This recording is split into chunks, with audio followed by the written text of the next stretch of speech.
আসসালামু আলাইকুম। আশা করি সবাই ভালো আছেন। এই মুহূর্তে আমি আছি ধানমন্ডি ক্লাব মাঠ। এখানে বাচ্চাদের বিভিন্ন ধরনের ট্রেনিংয়ের ব্যবস্থা করা আছে। ফুটবল, বাস্কেটবল, তারপর হচ্ছে তাইকোয়ান্ডো এবং স্কেটিং শেখানো হয়। সো এখানে অনেক বিশাল বড় একটা মাঠ আছে। এই মাঠে যে সবুজ ঘাস, আমি যখন এখানে আসি তখন প্রায় সময় আমি ঘাসের উপর দিয়ে খালি পায়ে হাঁটি। সো ঘাসে যেহেতু খালি পায়ে হাঁটছি, এর উপকারিতা সম্পর্কে আজকে আলোচনা করা যাক। পৃথিবীর প্রথম জীবন যদি বলা হয় সেটা হচ্ছে উদ্ভিদ। উদ্ভিদ যে জীব আছে, এটা হয়তো বা পরবর্তীতে বিজ্ঞানীরা আবিষ্কার করেছিল, কিন্তু পবিত্র কোরআনে এটা অনেক আগে উল্লেখ করা, মানে আল্লাহ তাআলা কোরআনে উল্লেখ করেই দিয়েছেন যে হ্যাঁ, উদ্ভিদ দিয়েই সে তার পৃথিবী সৃষ্টি করেছে সর্বপ্রথম। তো সেখানে এই যে ঘাস, এই যে ঠান্ডা মাটি, ঘাস, এই ঘাসের উপর দিয়ে খালি পায়ে হাঁটলে অনেক ধরনের উপকারিতা পাওয়া যায়। একরকম হচ্ছে চোখ ভালো থাকে, চোখের জ্যোতি ভালো হয়, সবুজ, চারপাশে সবুজ দেখলে মনের ভিতরে একটা প্রফুল্লতা কাজ করে। দ্বিতীয়ত মানসিক শান্তি পাওয়া যায়।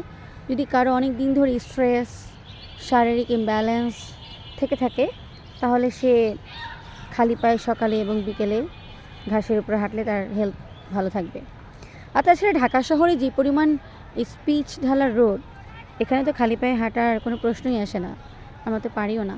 তো সেই জন্য মাঝে মাঝে সুযোগ পেলে মাটিতে খালি পায়ে হাঁটলে পায়ের নার্ভগুলো সচল হয় এবং এতে করে ব্রেইন অনেকটা অ্যাক্টিভ হতে পারে আর শরীরটাও ভালো থাকে। বাট একটা সতর্কতা, সেটা হচ্ছে যে যদি কারো অ্যালার্জিক সমস্যা থাকে বা ফাঙ্গাল ইনফেকশনের প্রবলেম থাকে, তাহলে তাকে অবশ্যই সতর্কতা অবলম্বন করতে হবে।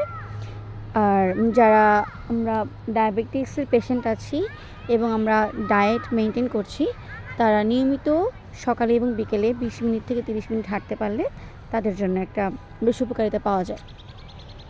আরেকটা বিষয় আমি খুব ভালোভাবে অবজার্ভ করেছি, সেটা হচ্ছে যে আমরা মানুষ, ফাইনালি আমরা দিন শেষে কোনো না কোনো দিন মারাই যাব।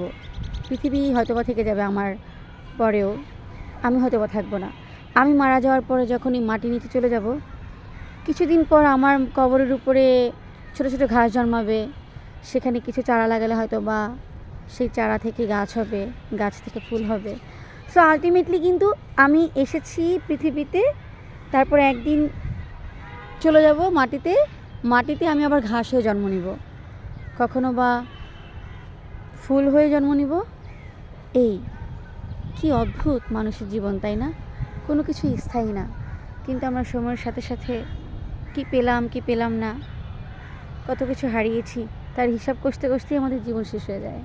চুল পেকে যায়, চোখে জ্যোতি কমে আসে, মাথা ঝিমঝিম করা ধরে, পায়ের স্নায়ুগুলো আর চলতে চায় না। এই তো, ভালো থাকবেন সবাই।